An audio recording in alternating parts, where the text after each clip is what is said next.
Omag wiped the databanks. He purged all the information and filled all existing memory with random data. Without his data, we can't prove he knew the Master Control Facility was a weapon of mass destruction. Then it looks like we'll have to release Omag. But he is an accessory to murder. We cannot hold him long under Federation law. Fortunately, there are other laws. Oh? The laws of acquisition. Sir, requesting permission to interrogate Omag. That is not part of your training. I think it will be out of order. Sir, I think I can do it. Very well. You realize, of course, that if you violate any Federation interrogation policies or bargain with Omag, then there will be strict penalties for your actions. In light of your recent performance, I will allow this to take place. Good luck, Lieutenant.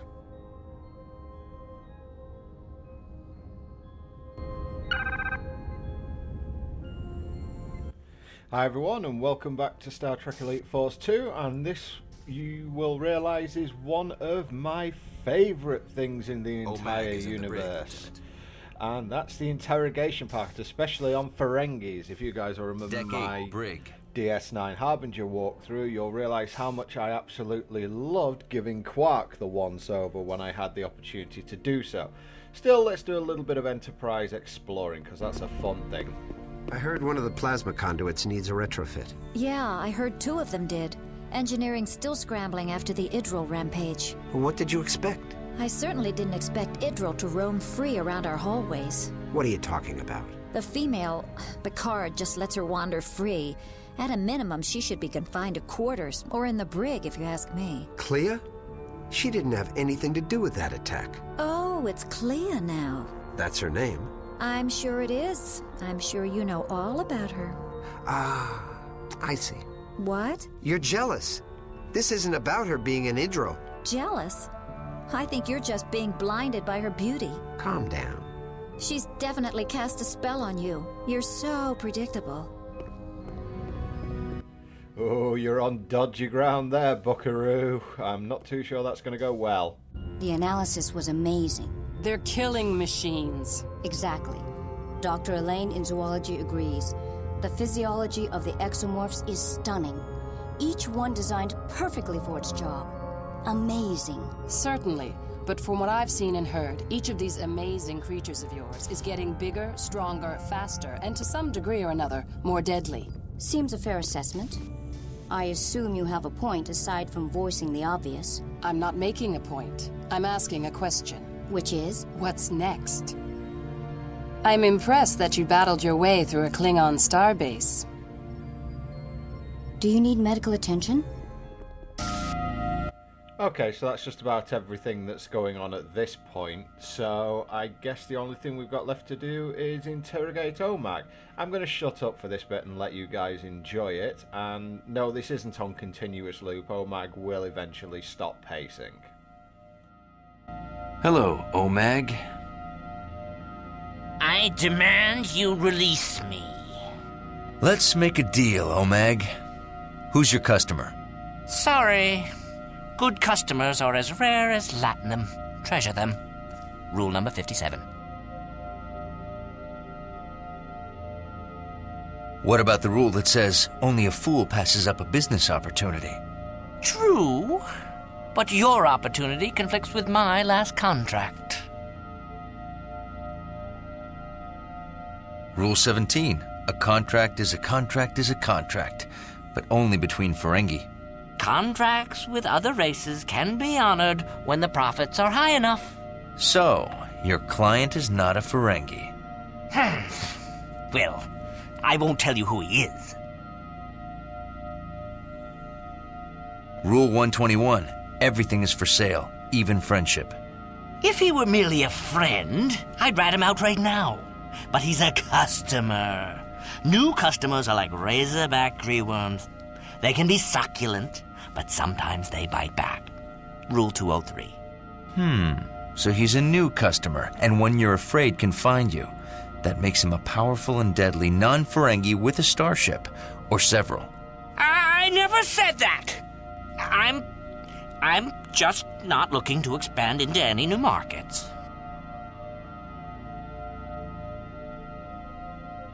Knowledge equals profit. Rule 74. Quite. So I'll keep my knowledge and my profits. Now stop asking.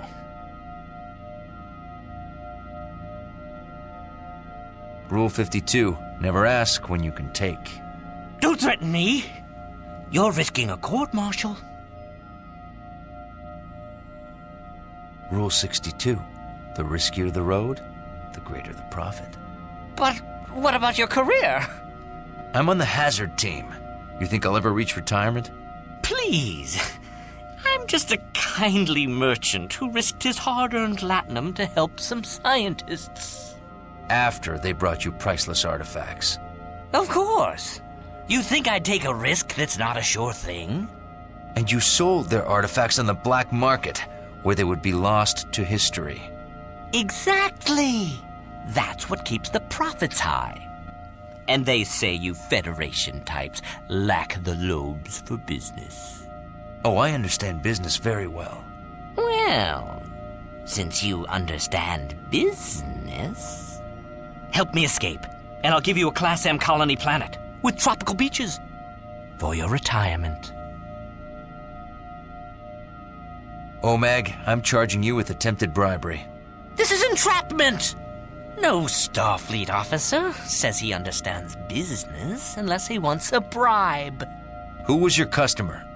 He'll send those monsters to kill me. They can destroy cities. Looks like you broke a vital law of acquisition when you sold something that could kill you. I did not. Rule 125, you can't make a deal if you're dead.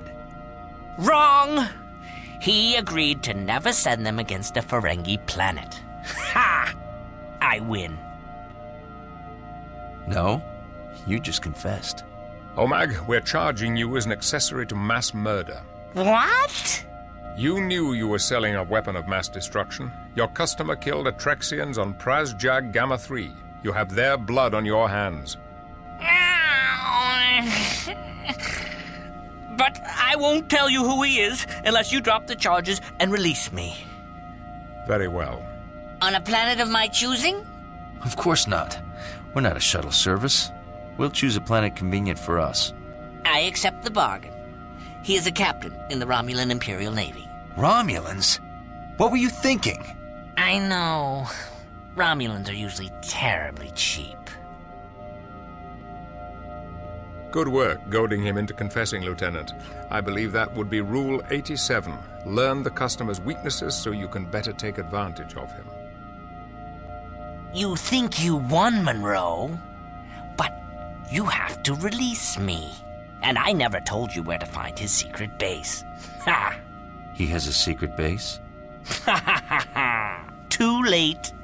So, where will you drop me off? Ferenginar? Risa? We will release you on the next planet to be attacked by exomorphs. No, you wouldn't! That way you can inspect the results of your profiteering. Those monsters don't value latinum. I'll be killed. Isn't it the Ferengi dream to die rich? You can't. Goodbye, Omag. His name is Commander Soldock. I'll give you coordinates to his base.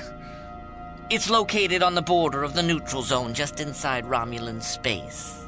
Thank you, Omag. Nice doing business with you. I'll inform Starfleet of our new destination.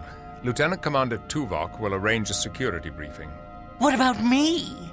You had better hope your information leads to the location of the Master Control facility before the exomorphs attack another planet.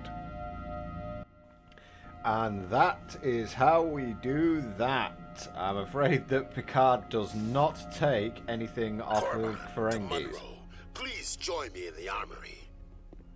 Okay, so Korban wants me to go over there, so this is going to involve gunplay, and so even though we're on the Enterprise, we do get the chance to try out our high priority weapons at some point, so this should be a little bit of fun. I have studied the Tetrian gun the Klingon Lorak dropped. You can test it in a special training program on the holodeck. Yeah, Korban is not a big fan of Lorak. I believe if you speak to Korban about Lorak, he will say that a Klingon should never sell his honor to a Ferengi, or something along those lines. So yeah, this is pretty much a standard run and gun. The Tetron Gatling gun is just as brutal as it was in the previous game. Just as much of an ammo hog as well, unfortunately. What I'll try and do, we've got a couple of Enterprise bits left. What I will try and do is, because they do tend to be shorter than the remaining, the other parts of the missions, etc., what I will probably do is any of them that are sort of around the 10-minute range, which I think I've got a couple left that are, I'll release those alongside another video, or at least I'll have very little time in between them. Don't really want to be leaving it 2 or 3 days after a Enterprise walk-around mission where not too much happens. At least on this occasion we had an interrogation to go to.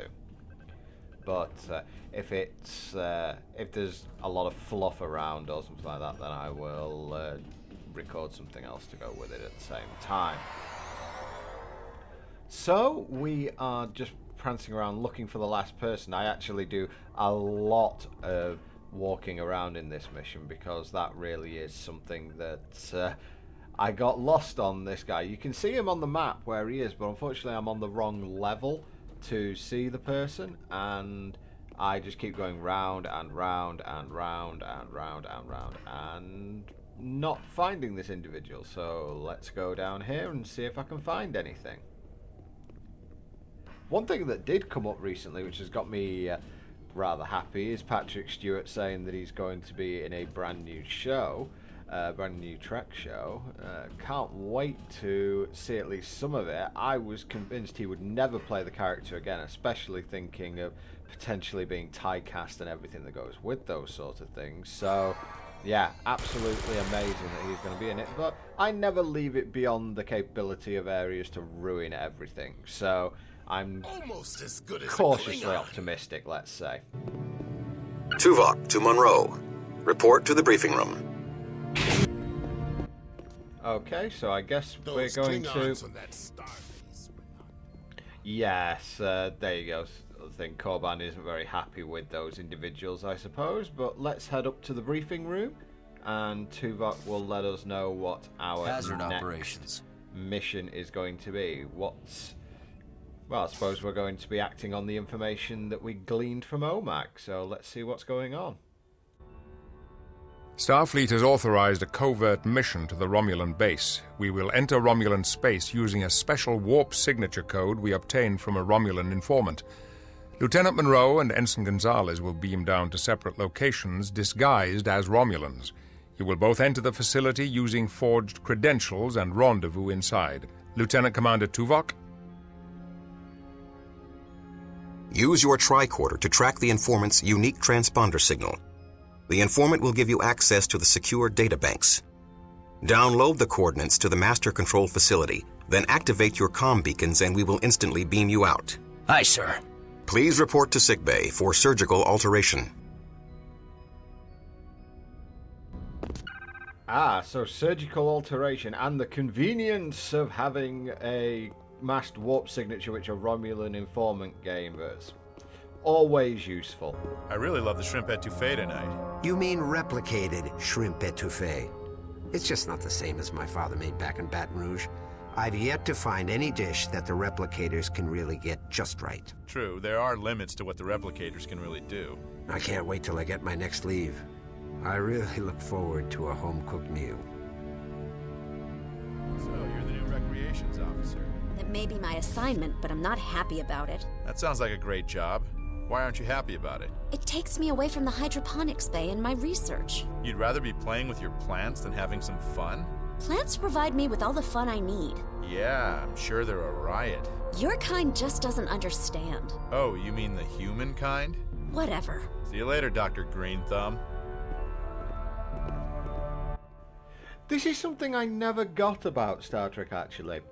Why is replicated food so bad? It is literally created down to the atom of how food should be. You could program Michelin-starred anything into there. It would probably use less energy because you'll get less of something in one of these fancy restaurants than you would in like a normal pub or something. And for some reason it doesn't work. I don't understand. You can create exactly what you want. Welcome to sickbay. Ready to become someone else? Let's get started. See you next time, guys.